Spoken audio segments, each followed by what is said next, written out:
We want to start this hour with a fresh warning about the danger of leaving kids in your car's back seat in hot weather. Automakers are working on new detection technology after facing accusations that existing safety devices are not good enough to prevent tragedy.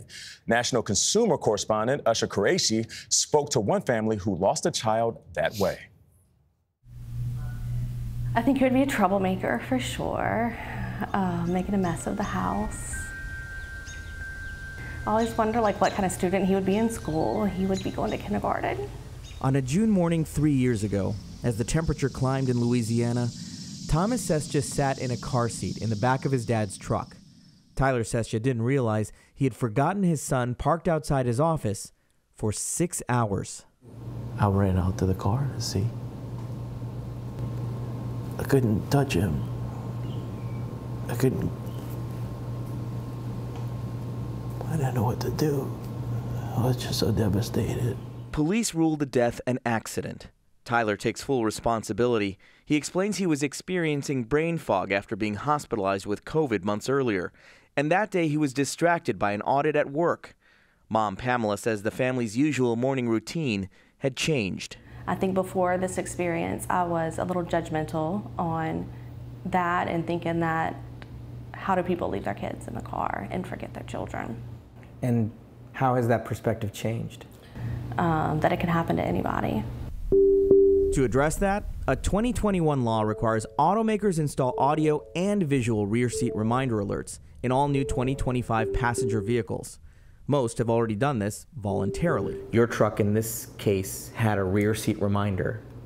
The way we thought all along how the technology worked in the truck was based on weight. But his truck, like many, was not sensing the weight of a child in the back seat, only whether he had opened and closed the rear door at the start of his trip. We had a false sense of security with the rear seat reminder.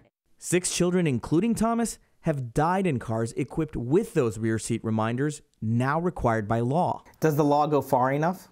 We've been working with the National Highway Traffic Safety Administration, and they know that that's not really an adequate solution. We got a demo of more advanced solutions like radar systems that can even sense the breathing of a baby. If the sensor detects movement within the vehicle, you're going to have the horn go off, and you're also going to get an alert on your smart app. Yeah!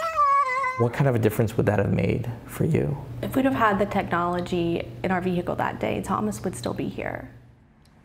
How much would that detection system cost you? According to government documents we found, as little as $20, less than a set of floor mats. For CBS Mornings, I'm Ash-har Qurairshi. NHTSA would not talk to us on camera. In a statement, it acknowledges there may be safer options beyond the mandated minimum. It's now testing existing radar systems before issuing proposed rules this August. Yeah, that family story is heartbreaking, but you often hear it happens when you break your routine. If you're not used to taking the child.